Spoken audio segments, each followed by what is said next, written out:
Welcome back, Peter. Thank you. Let's talk about our next exciting topic, which is the road to raising financially independent children. I think it's a topic that's super important, not to you and me and our family, but our community and all our children, our future generation. Let's begin about your wisdom. How do you create financial independence? How did you do it with your children? I heard your story and I was very inspired by it. So let's talk about what made you to have your children create an account that drove them to financial independence, that they were able to cover their own college tuition and everything that was covered, that you don't have to work now for your kids. Right. All right, let's begin. So before we begin, I just want to take a quick journey back when we came to the country. So at that point, when we came, I was 15, as I mentioned in our previous segment.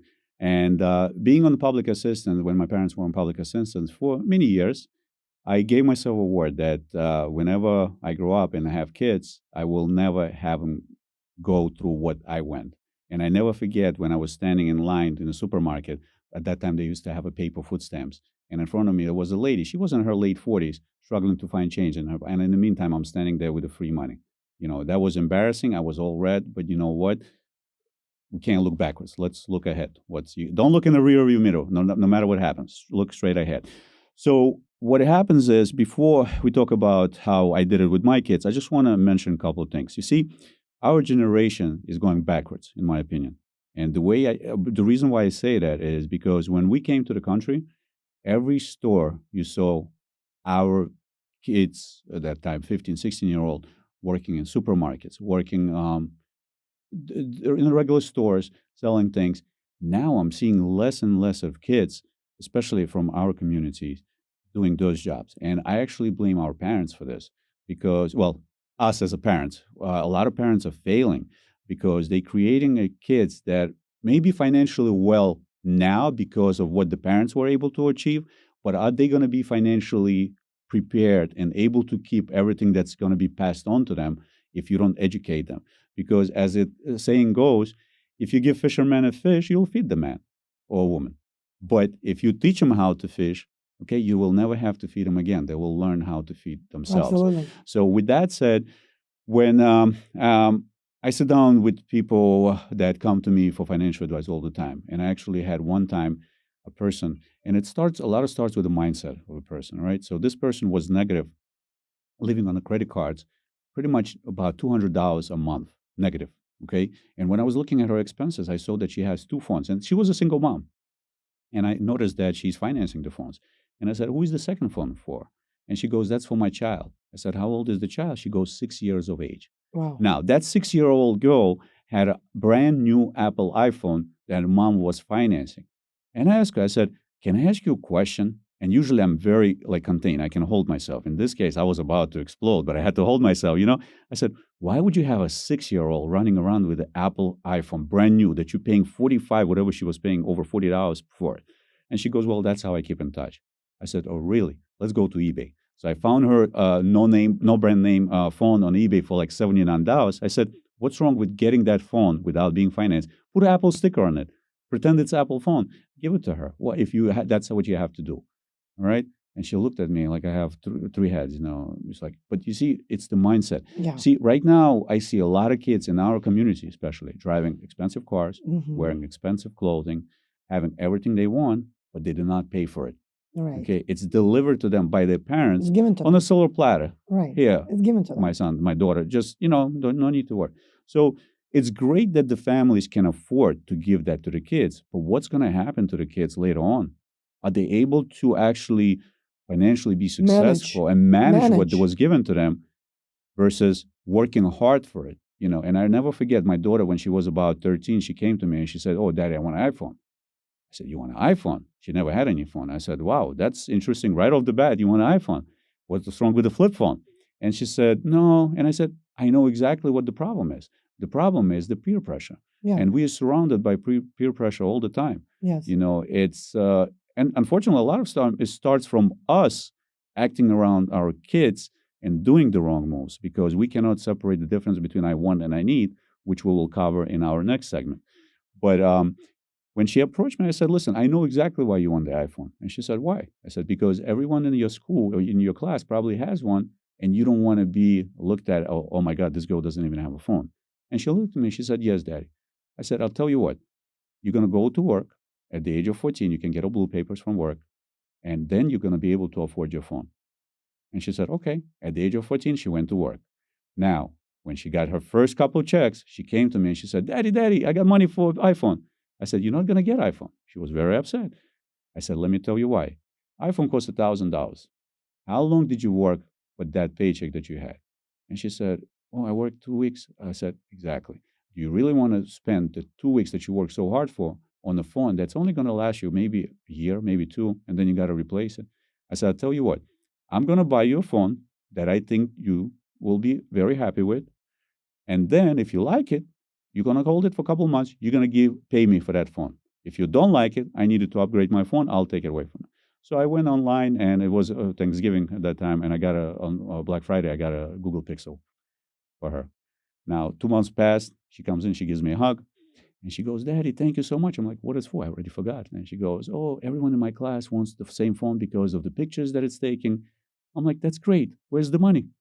And she looked at me. She's like, what? I said, yeah, you have to pay me back. Because she needs to understand the value of money. If everything is given, it's not the same. So she paid me back. And from that point on, I made sure that she knows that when the time comes for college, I do not want her to have any loans, but I do not want to provide her financial support either. And reason for that is because she needs to understand what the struggles are, and she needs to actually appreciate her profession that she chooses the first time and not switch different professions because now, it's okay. My parents paid for it, or I got the loans. It's okay. It is what it is. Everyone is getting loans, which is, by the way, one of the biggest problems in this country, that for many of us, it is what it is. Everyone has loans. It is what it is. So with that said, I said, no, you're going to pay for college cash, okay? And right now, my oldest, she's 20. She's in her third year in Adelphi nursing program. She's paying cash, no loans, okay, from the money that she earned. My middle one, she's 17. She's in Adelphi on psychology program. She's paying cash. My 11-year-old, he's already selling things in his school, and he's telling me to put it in his bank account because he knows he's going to be paying for his college cash, okay? Now, will I help my kids? Eventually, of course. But at the same time, I want them to appreciate everything that they work so hard for and everything that they got for. And, I'm going to mention this in our investment portion, but I want to say this. If you can show your kids now how to be financially independent, and they all can start with $10 a day, because I'm going to name the website right now, if you don't mind. Of course. The website is very easy. It's called financialmentor.com. The reason why I like that website, it has calculators for everything you can think of. So if you go to that website and you click on calculator and compound interest calculator, you'll be able to see that $10 a day, which is $300 a month, at 12% for 30 years, that's $1,069,000. Wow. Okay. So now people may want to know, where do I get 12% from? That's in our next segments. All right. So we'll cover that. Excellent. But it's, I beg you, do not give kids everything that they want, especially when the time comes for weddings also. Okay. I paid for my wedding myself. I did not have my parents, but they weren't rich. I knew that whatever I'm working for, I would have to save because that's what's going to pay for my wedding. And people will talk no matter if you have a large wedding or small weddings.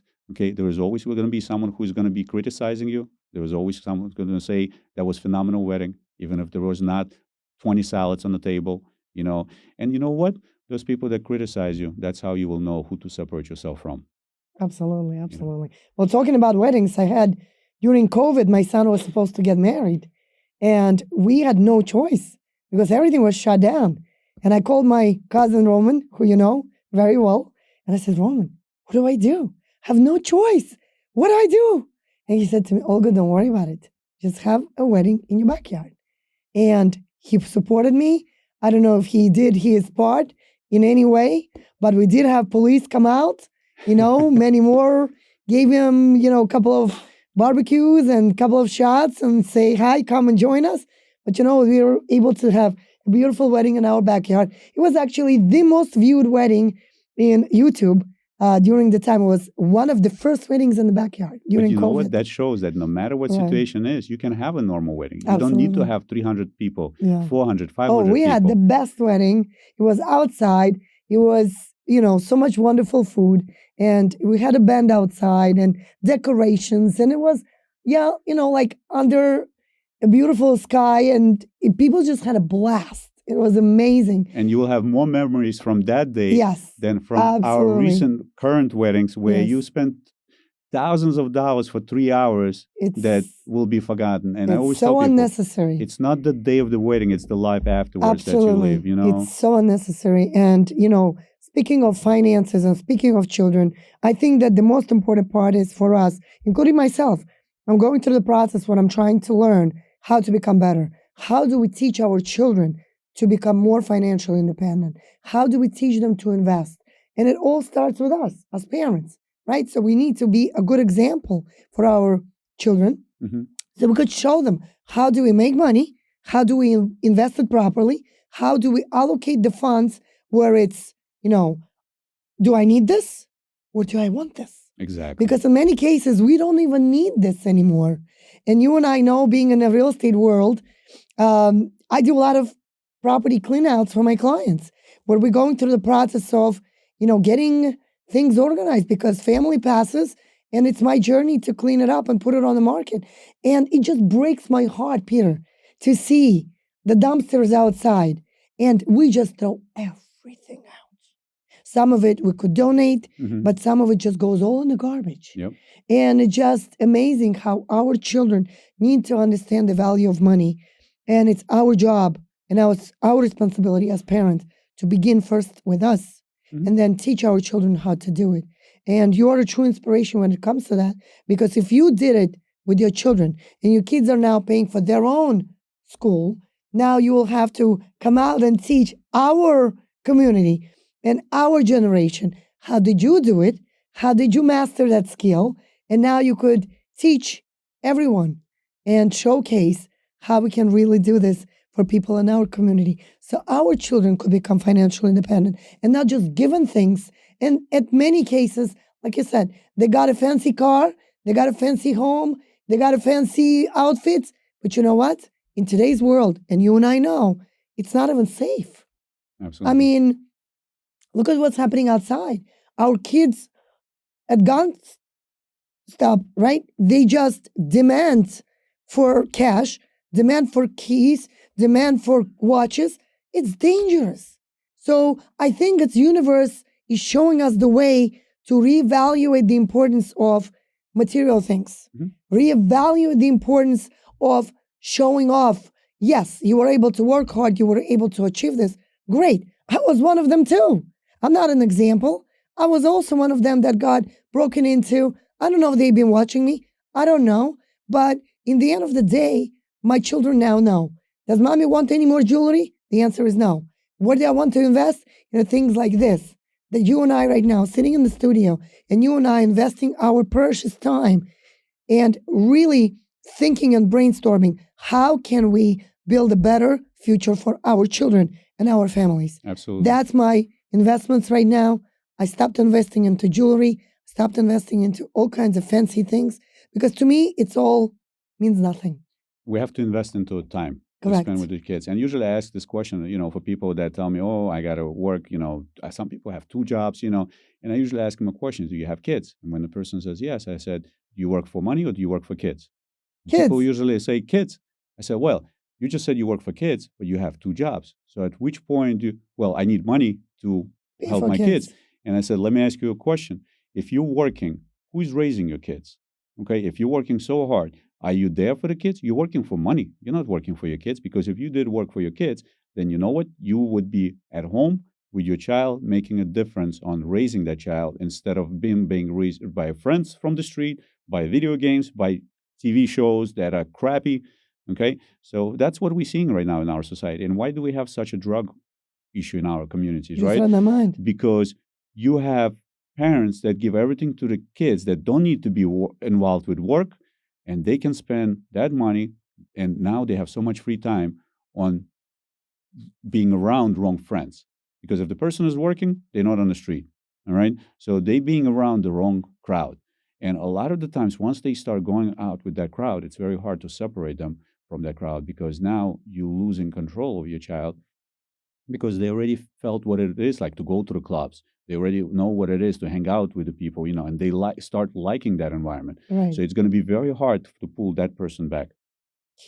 Well, I appreciate your input on that, Peter. It's a very, very important topic for many, many people that will be hopefully listening to us. It all comes out purely from a place of generosity. We care. We love our future generation.